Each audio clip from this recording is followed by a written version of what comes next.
father was standing in the kitchen when I walked in, not sitting, standing, and the way he was holding his coffee mug, both hands perfectly still. I knew before he said a single word that something had shifted. He'd found the acceptance letter. I'd left it in my laptop bag, which was stupid, which was careless, which was exactly the kind of thing he'd always said I was. Careless, impractical. Living in a fantasy world. The letter was from the Savannah College of Art and Design, and it was sitting on the kitchen counter between us like a grenade someone had already pulled the pin on. "Explain this," he said. He didn't yell. Not yet. My father, 31 years as a corporate attorney. The kind of man who could silence a boardroom just by uncrossing his legs, he never started with yelling. He started with that voice, the one that said, "I am giving you one chance to tell me something that makes sense." I was 24. I had a biochemistry degree from Duke that I'd spent 4 miserable years earning to make him proud. I had an MCAT score in the 95th percentile. I had a spot on the wait list at Johns Hopkins Medical School, which he checked on regularly as if it were a stock he'd invested in. And I had this letter, this beautiful, terrifying letter that I'd been hiding for 3 weeks because I'd already decided I was going. "I applied to art school," I said. "I can see that." He set the mug down. "I'm asking you to explain it." There was a long silence. My mother was somewhere behind me. I could feel her standing in the doorway to the hall, not saying anything, which was her specialty. She was very good at being present without participating. 32 years of marriage to my father had turned her into a very elegant piece of furniture. "I'm not going to medical school," I said. "I'm going to SC aid. I got a partial scholarship. I've already accepted." That was when he yelled. "I won't recreate all of it. Some of it isn't worth repeating, and some of it I've spent years trying to forget, but the core of it was this." He told me that if I walked out the door to pursue what he called finger painting and pipe dreams, I should not walk back in. He said he hadn't spent $200,000 on my education so I could waste it making pretty pictures. He said I was throwing my life away. He said I was an embarrassment. He said a lot of things that people say when they're afraid of losing control of something they've decided belongs to them. My mother stood in the doorway the entire time and said nothing. I packed 2 suitcases that night. I took my laptop, my sketchbooks, a box of charcoal and oil pastels I'd been collecting since I was 15, and a photograph of my dog, Biscuit, who died when I was 19 and who I still missed every single day. I left the biochemistry textbooks. I left the MCAT prep materials. I left the future he had designed for me. When I rolled my second suitcase past him in the living room, he didn't look up from the television. My mother followed me to the door. She touched my arm very briefly. Just a second, fingers barely grazing my elbow, and then she let go, like she'd thought about holding on and then thought better of it. I drove to my friend Petra's apartment and slept on our couch for 6 weeks. The first year was genuinely hard. I want to be honest about that because I think the narrative people want is the one where walking away from the controlling parent is immediately liberating, immediately clarifying, immediately the best decision you ever made. And it was the best decision I ever made. But it wasn't immediately anything except difficult and lonely and financially terrifying. I had $11,000 in a savings account that my father didn't know about. Birthday money I'd never spent.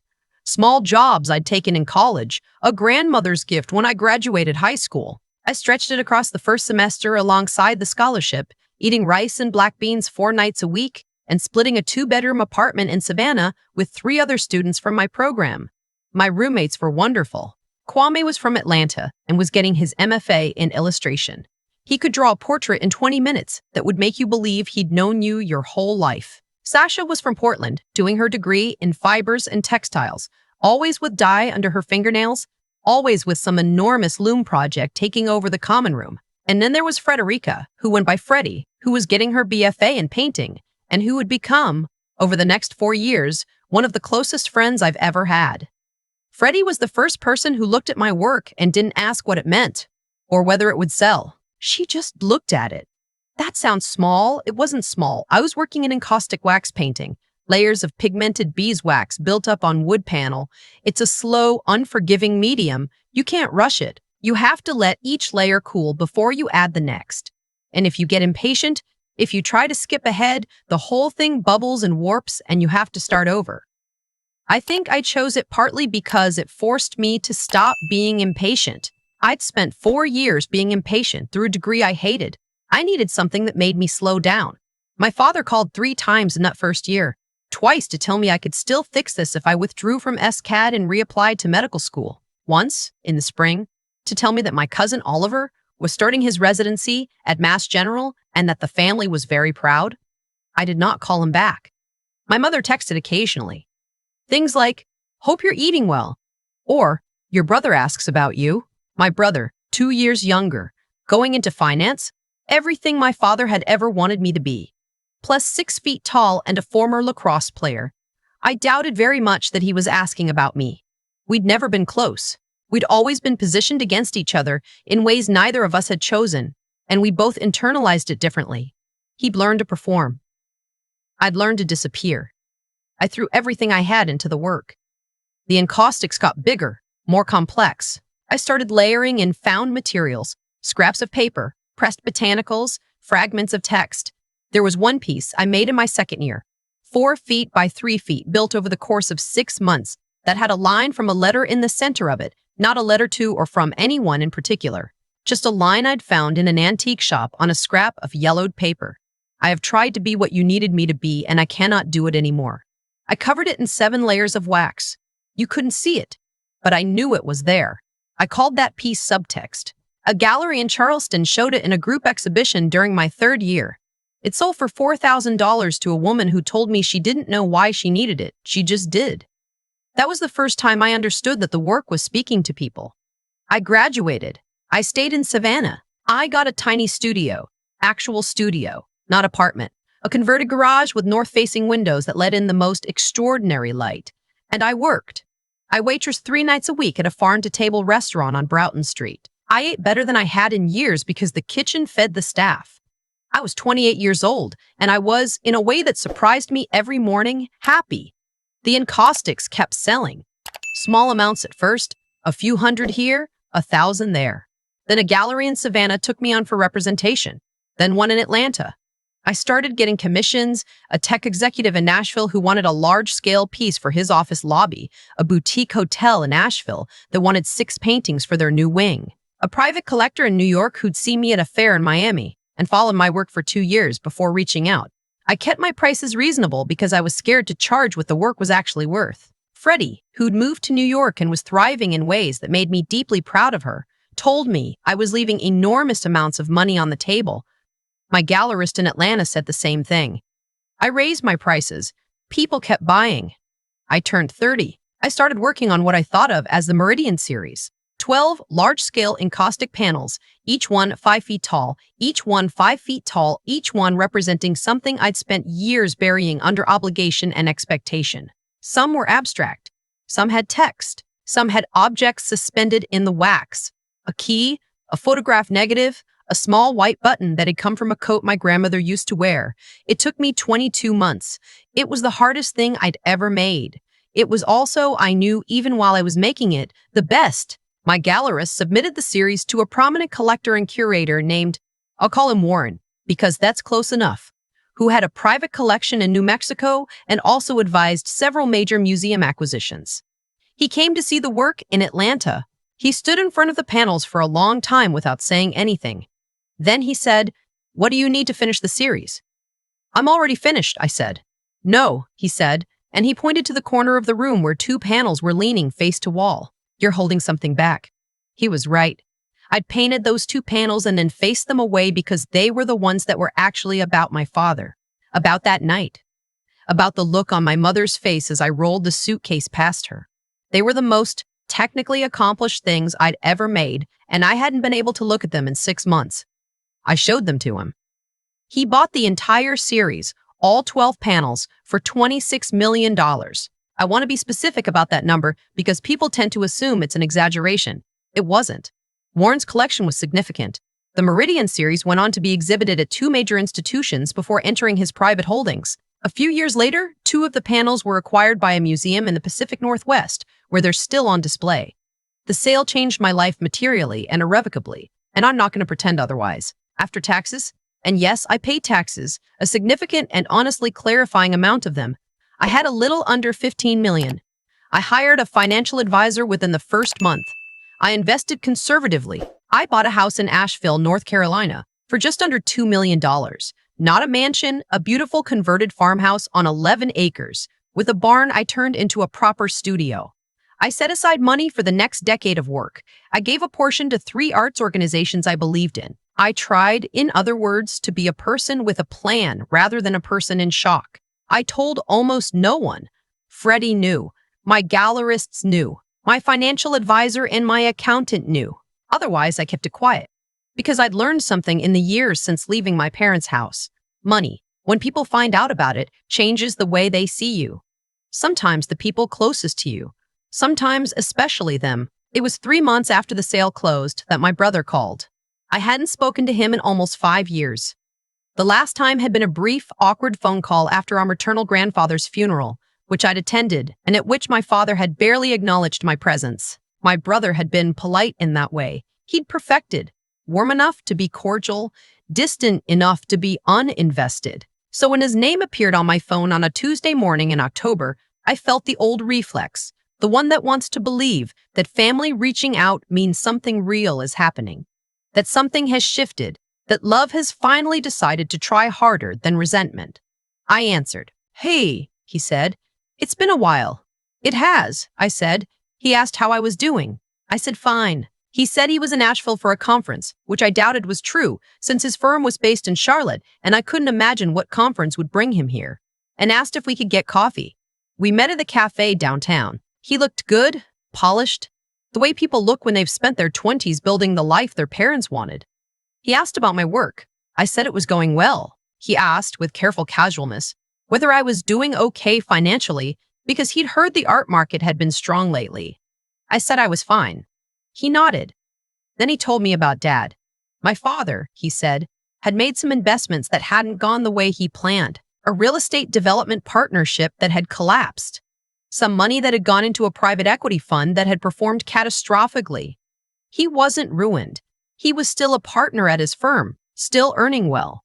But there had been losses, significant losses. And my brother, his son, the one he'd been proud of, the one he'd sent the lacrosse recruitment emails to college coaches for, was stretched thin with a new mortgage and 2 kids in private school. The family, my brother said, could use some help. I looked at him across the table. He had my father's jaw. He'd always had my father's jaw, and my father's way of assuming that the world would organize itself around his needs if he just stated them clearly enough. "What kind of help?" I asked. He named a figure. It was substantial. I picked up my coffee cup and held it for a moment, and I thought about the 2 panels I turned face to wall for 6 months. I thought about my mother's fingers on my elbow, just barely, for just a second, and then letting go. I thought about the letter on the kitchen counter, and the way my father had said, "Explain this with so much certainty that I would crumble." "No," I said. My brother blinked. "No," I said again. And then I said, "Dad made good money for 31 years. If he lost some of it, that's between him and his financial advisor. I'm not a solution to that problem." My brother started to say something about family, about what we owe each other, about how circumstances had changed. I let him finish. Then I said, "I was 24 years old when he told me not to come back. I didn't. I built a life. He can build one too." I left a tip on the table, a generous one, because the barista had been kind, and none of this was her fault, and I walked out. My mother called 2 weeks later. I answered, which surprised even me. We had the most careful conversation I think I've ever had. 2 people navigating around something enormous that neither of us would name directly. She asked if I'd spoken to my brother. I said yes. She said she hoped things were okay between us. I said they were fine. Then she said quietly, "He talks about you sometimes, you know? Your father. He keeps a picture of one of your paintings. He found it in a magazine." I didn't say anything for a moment. Then I said, "Mom, are you okay? Do you need anything?" And she paused, this long, suspended pause, and said, "I'm all right. I just wanted to hear your voice." I told her she could call whenever she wanted, that I wasn't angry at her, that some things had just become impossible for me to go back to. She said she understood. I think she did, and I think she didn't, and I think that's just the truth of it. We hung up.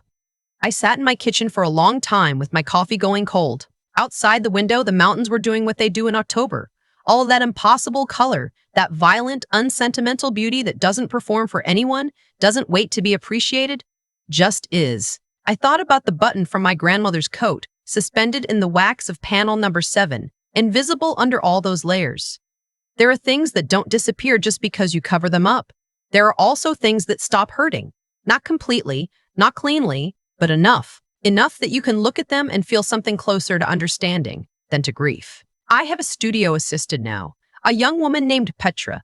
Not the same Petra I'd slept on the couch of. This is a different one, who is 22 and furiously talented and who reminds me of myself at that age in ways that are both gratifying and occasionally alarming. I pay her well. I tell her when her work is good. I tell her when it needs more time. I'm working on a new series. I don't know what to call it yet. Some of the panels have text layers, some don't. One of them has, buried deep in the wax, a piece of the SK'd acceptance letter. Just a corner, just enough to feel.